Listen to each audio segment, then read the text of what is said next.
Bismillahirrahmanirrahim. Assalamualaikum warahmatullahi wabarakatuh. Jumpa lagi dengan saya di Abil Maiwa Channel.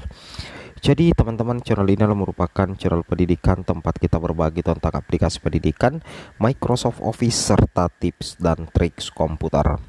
Jadi pada video kali ini teman-teman ya, kembali lagi admin akan mencoba mengupdate ya informasi terbaru dari Kemendikbudristek. Baru saja surat edaran resmi Kemendikbudristek persiapan pengumuman kelulusan di SSCASN.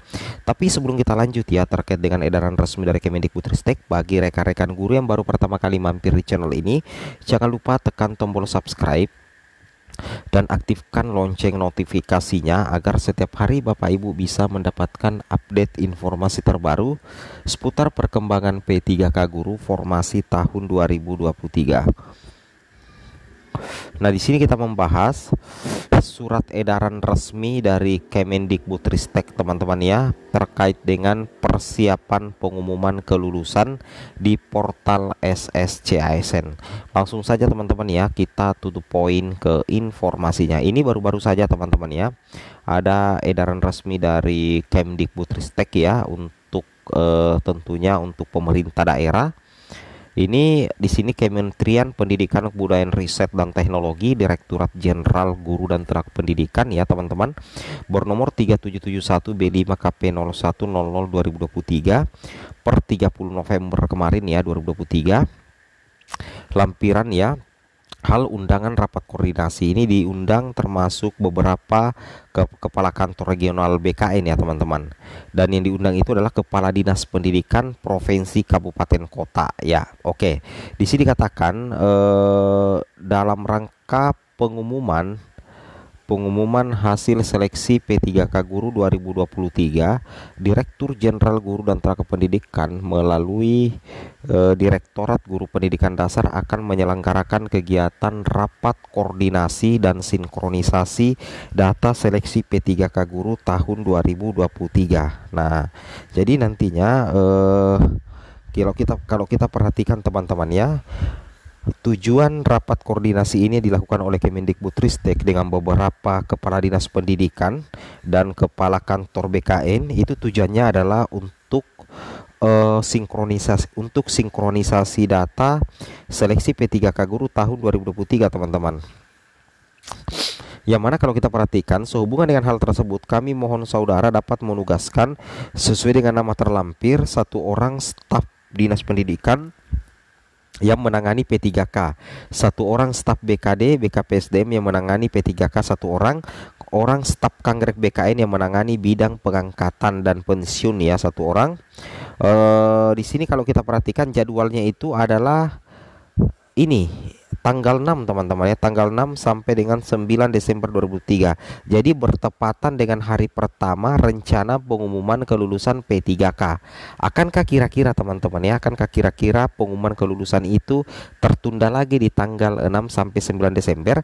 Alasannya apa? Karena di sini kalau kita perhatikan ini justru ada agenda rapat koordinasi terkait dengan sinkronisasi data seleksi P3K tahun 2003, dan itu dilaksanakan 6 sampai 9 Desember. Jadi besar kemungkinan ya, bisa jadi tidak jadi pengumuman di sekitaran tanggal itu. Ini sih prediksi admin pribadi teman-teman.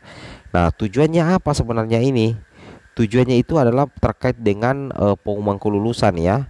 Oke, atau sinkronisasi data seleksi P3K Guru tahun 2003. Ini penting sih teman-teman ya. Oke ya, di sini juga kami perlihatkan ya, masih banyak yang keluar hasil quick-count-nya untuk nilai-nilai P3K Guru. Kalau kita perhatikan di sini, ini ada formasi jabatan ya, ahli pertama guru kelas, kemudian ahli pertama guru kelas, kemudian dan lain-lain sebagainya. Kita perhatikan di sini nilainya ini rata-rata 500-an ke atas ya. Bahkan yang terendah saja nilainya itu tinggi, 582 teman-teman. Nah, penentu kelulusannya itu adalah yang pertama nilai, yang kedua adalah urutan kategori ya, dan ketersediaan formasi. Saya kira seperti itu teman-teman ya. Nah, untuk lebih jelasnya teman-teman simak informasi dari BKN berikut. Kita lihat apakah informasi ini, kita tanya kepada badan publik, informasinya ini dikecualikan atau dikecualikan atau tidak dikecualikan, terbuka atau tertutup. Kalau badan publiknya mengatakan Pak ini terbuka, oke, begitu terbuka kita catat, terbuka kita dorong ke mediasi karena terbuka. Itu mungkin pada waktu meminta dan ada yang memohon dan ada yang memberi itu kurang jelas gitu kan. Ya, diselesaikan di situ. Kita dorong ke mediasi. Ya, kalau tertutup kita tidak perlu dorong ke mediasi. Kalau tertutup ya kita selesaikan di adjudikasi non litigasi. Kita minta badan publik ada nggak uji konsekuensinya? Siapa yang menandatangani uji konsekuensinya? Argumennya apa dilakukan adjudikasi? Argumennya apa mengecualikan informasi? Itu ada uji konsekuensi. Uji konsekuensinya kapan, gitu kan? Kapan dilakukan itu detail kita ada semua. Jadi itu yang tadi saya sampaikan, badan publik obligation to tell. Kalau yang disampaikan Pak Sestama semua sudah disampaikan bagus, tidak ada komplain dari publik bagus, kan gitu.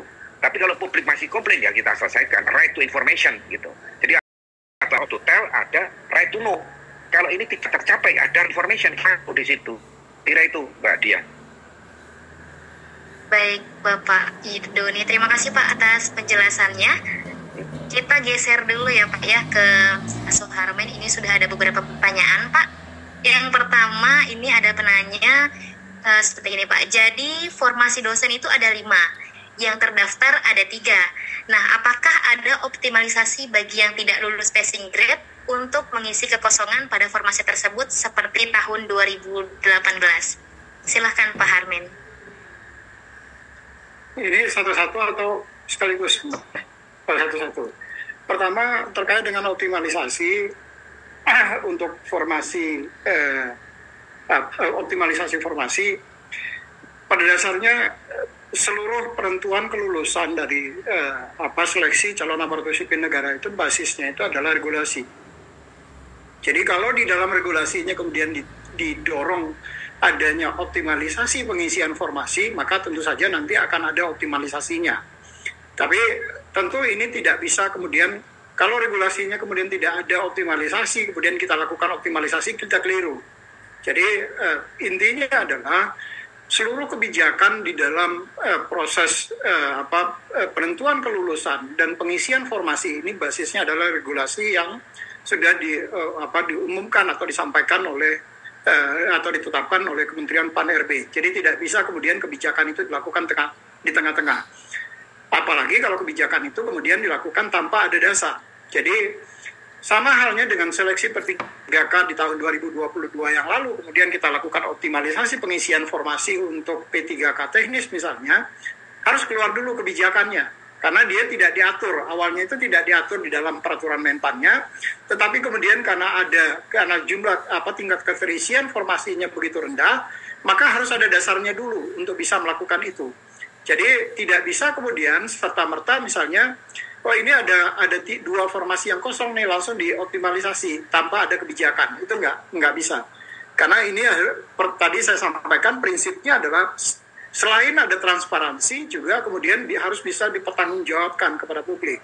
Nah, wujud pertanggungjawaban kepada publik tadi itu harus bisa dilihat dari ada basis hukumnya nggak untuk bisa melakukan itu. Karena ini juga kemudian akan menjadi subjek untuk auditnya BPK. Teman-teman di BPK. Mereka kemudian pada saat melakukan audit terhadap proses penyelenggaraan seleksi ini, BPK tidak saja kemudian melakukan audit terhadap proses penggunaan anggarannya, tetapi juga apakah pelaksanaan seleksinya itu juga sudah didasarkan atas regulasi yang ada atau tidak. Nah, kalau ada kegiatan yang kemudian tidak didasarkan pada regulasi, maka itu juga kemudian keluar menjadi subjek auditnya teman-teman BPK. Jadi itu Mbak Dila, bahwa pengisian optimalisasi tadi itu harus didasarkan pada regulasinya.